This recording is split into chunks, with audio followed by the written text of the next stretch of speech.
Binary से decimal को किस तरह कन्वर्ट करते हैं और किस डेसिमल से बाइनरी को किस तरह कन्वर्ट करते हैं। वो ये है कि हमारे पास अगर 8 बिट सिस्टम है, ठीक है, तो 8 बिट सिस्टम में हम क्या करते हैं, हम इसको 2 हम लिखते हैं। यहाँ से हम स्टार्ट करते हैं और ये कितने हैं हमारे पास, तो यहाँ से हम स्टार्ट करते हैं 2 0, 2 1, 2 इसी तरह हम 8 तक जाते हैं। 4 5 6 7 एंड 8। अब इसका तरीक़ाकार यही है कि 2 हमारे पास n है और -1 है, तो लास्ट जो डिजिट आएगा उससे हम 1 माइनस करेंगे।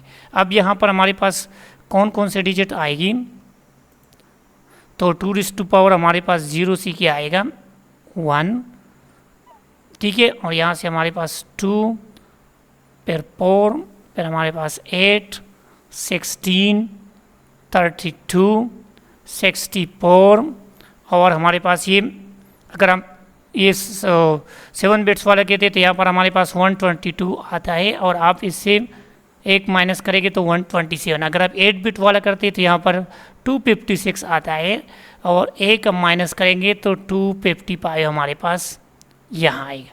अब मैं फाइंड करना चाहता हूँ कि हमारे पास लेट सपोज एक डिजिट से 23, ये डेसिमल नंबर में है, मैं चाहता हूँ कि इसकी बाइनरी क्या होगी।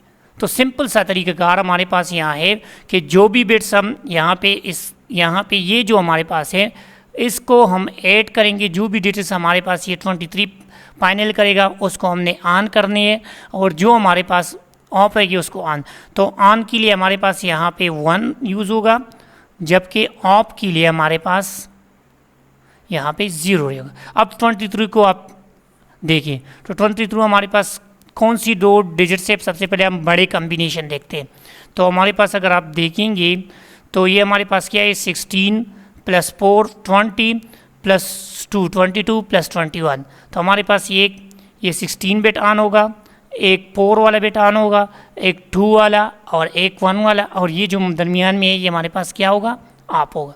तो ये हमारे पास इसकी आंसर आएगी 1 0 1 1।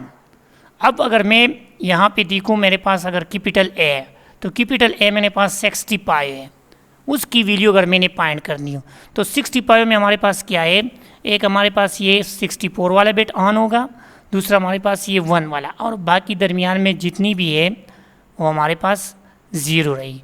इसी तरह हमारे पास अगर आप देखें स्मॉल ए, तो स्मॉल ए हमारे पास है 97।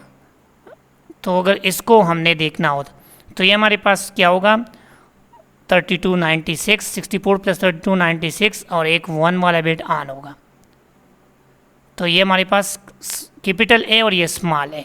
अब अगर आप कोई और नंबर हमारे पास, लेट्स सपोज मेरे पास है z, स्मॉल z, तो स्मॉल z हमारे पास बराबर होता है 122 का। अब 122 यहाँ से हम किस तरह फाइंड करेंगे, तो फिर यहाँ से ये बड़े से हम लेते आते हैं, तो 64 और 32 96 हमारे पास आ गई, और 96 के बाद साथ हम ये जब 16 मिलाते हैं तो हमारे पास क्या आएगी 122। तो ये बाकी बिट हमारे पास ऑफ रहेंगे, ठीक है। अब इस तरह हमारे पास अगर कोई हमें decimal number binary number provide करते हैं तो हम यहाँ से देख सकते हैं कि वो हमारे पास क्या है।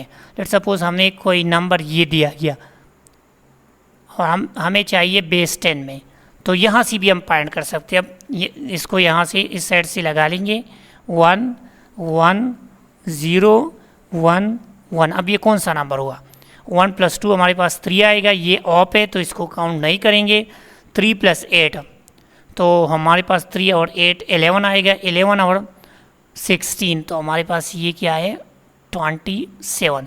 तो ये भी बहुत आसान तरीका है, आप इस तरीके से भी बाइनरी से डेसिमल कन्वर्जन कर सकते हैं और डेसिमल से बाइनरी भी कन्वर्ट कर सकते हैं। अब दूसरा जो तरीका है वो ये है कि हम किसी भी नंबर को अगर हमने कन्वर्ट करना हो तो हम उसको 2 पे डिवाइड करते हैं। लेट सपोज मेरे पास है 23, तो मैं क्या करता हूँ इसको मैं 2 पे डिवाइड करता हूँ, तो हमारे पास क्या आएगा 2 11 ज़ा मेरे पास 22 आएगा, तो यहाँ पर एक रिमाइंडर, तो ये रिमाइंडर मैं यहाँ पे रखूँगा। अब 2 5 ज़ा हमारे पास 10 आएगा, तो इसका रिमाइंडर भी मैं यहाँ पे रखूँगा। अब 2 4 ज़ा 2 ज़ा हमारे पास 4 आ गया, तो एक और रिमाइंडर हमारे पास यहाँ पे रह गया। अब 2 1 ज़ा 2, तो यहाँ पर हमारे पास क्या आएगा 0। तो ये 22 जो डिसिमल है ये हमारे साथ बाइनरी में क्या आएगा, यहाँ से स्टार्ट करेंगे इस साइड से, तो 1 0 1 1 1 ये हमारा फाइनल आंसर होगा। ठीक है, तो इसी तरह हम बहुत सारे कर सकते हैं। लेकिन सपोज मैं 8 लेता हूँ, तो 2 4 ज़ा हमारे पास 8 0 आएगा, 2 ज़ा हमारे पास 4 0 आएगा, और 2 1 ज़ा हमारे पास 2 तो 0 आएगा। तो 8 हमारे पास क्या आएगा 1 0 0 0 3 0 और हमारे पास 1। ठीक है, इसको अगर हमने दोबारा कन्वर्ट करना हो, अगर इस नंबर को वापस 23 लाना हो, तो उसका भी तरीक़ाकार सेम है कि हम इस तरह करेंगे कि जितनी भी हमारे पास ये बिट्स है, कितने हमारे पास 5, तो हम 5 2 लिखेंगे, 2 प्लस, ठीक है, एक और 2, फिर एक साथ 2, फिर प्लस कितने हमारे पास 1 2 3 4 5, तो 3 हमारे पास आ गए, ये हमारे पास 4, और ये लास्ट नंबर हमारे पास यहाँ पे लिखिए 5। अब ये नंबर आपने लिखने हैं, यहाँ से स्टार्ट करेंगे, तो इसको मल्टीप्लाई करेंगे। ये पहला हमारे पास 1, दूसरा हमारे पास 0, तीसरा 1, चौथा फिर हमारे पास 1, और पांचवा भी हमारे पास है 1। अब इस साइड से हम स्टार्ट करेंगे, हम ऊपर पावर देंगे, तो ये हमारे पास सबसे पहला 0 1 2 3 4। ठीक है, तो 2 raised to power 4, और 2 2 ज़ा 4 4 2 ज़ा 8 8 2 ज़ा 16, तो हमारे पास 16 इंटू 1 यहाँ पे 16 आ गया। अब ये हमारे पास क्या है 2 2 ज़ा 4 2 और 4 2 ज़ा 8, लेकिन 8 को जब हम 0 से मल्टीप्लाई करते हैं तो हमारे पास क्या आता है 0। अब ये हमारे पास 2 2 ज़ा 4 और 4 को 1 से मल्टीप्लाई करें तो 4 आएगा। यहाँ पे 2 1 ज़ा 2, 2 को 1 से मल्टीप्लाई करें तो 2 आएगा, और 2 raised to power 0 हमारे पास इक्वल होता है 1, तो 1 को हम 1 से मल्टीप्लाई करें तो हमारे पास क्या आएगा 1 आएगा। तो 1 + 2 3 4 7 7 + 16 हमारे पास 23 आंसर आएगा। तो इस तरीके से भी आप डिसिमल से बाइनरी में कन्वर्जन कर सकते हैं, और दूसरी तरीके से भी आप कन्वर्जन कर सकते हैं।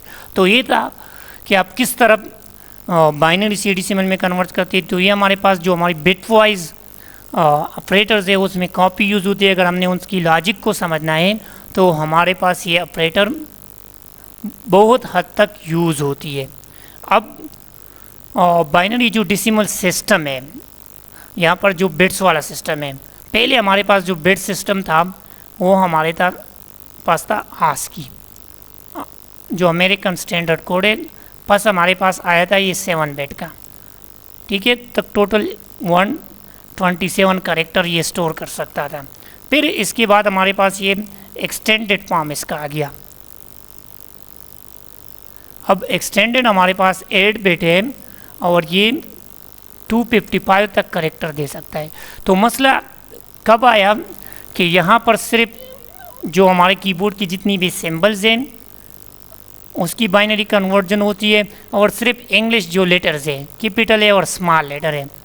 अब बाकी जो लैंग्वेजेस है उसके यहाँ पे कन्वर्जन नहीं है जो ASCII है। तो इसी वजह से एक और सिस्टम आया जिसे हम यूनिकोड कहते हैं। ठीक है, और यूनिकोड ने हमारे पास पहले हमारे पास इसकी 8 बिट्स आ गई और नेक्स्ट इसकी 16 बिट्स।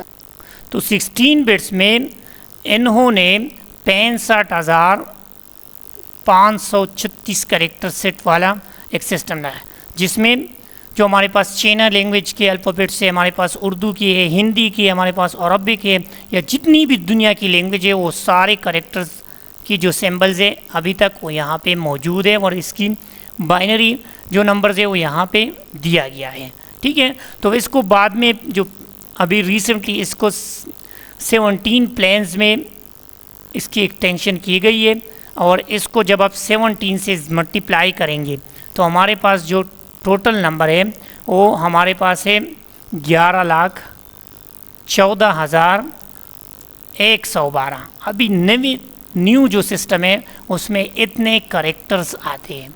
अब ये तो सारे यूज़ नहीं हो रहे, इसमें सिर्फ हमारे पास जो यूजेबल करेक्टर्स है वो हमारे पास है 1,50,000, ये यूज़ हो रहे हैं। यूजेबल करेक्टर्स यहाँ पे 1 लाख हमारे पास 50,000 है, ठीक है। और इसमें जो 1,37,000 करेक्टर्स हैं, 137, ये हमारे पास डेवलपर के लिए यूज़ होते हैं। जो डेवलपर्स है उसके लिए हमारे पास रिजॉर्ड है, डेवलपर रिजॉर्ड है। जितनी भी आगे डेवलपर आएगी वो इसको यूज़ करेंगे, ठीक है। और इसके बाद जो 2,000 प्लस इसमें जो है वो हमारे पास जो इनकोडिंग मशीन है उसके लिए रिजर्व है। और बाकी जो हमारे पास है तकरीबन 8 लाख, तो ये 8 लाख के करीब जितनी भी है ये फ्यूचर ह्यूमन जितनी भी लैंग्वेजेस आएंगी उसके लिए रिजर्व है। आगे इंसान की आबादी बढ़ती है, कोई भी लैंग्वेज आती है और वो प्रोग्रामिंग में यूज़ होती है तो उसकी कन्वर्जन इसमें होगी। तो एक शॉर्ट सा इंट्रोडक्शन था कि हमारे पास आस्की क्या है, एक्सटेंडेड आस्की क्या है और यूनिकोड किस तरह काम करता है। तो मिलते हैं नेक्स्ट लेक्चर में, तब तक के लिए इजाज़त दीजिए। अल्लाह हाफिज़।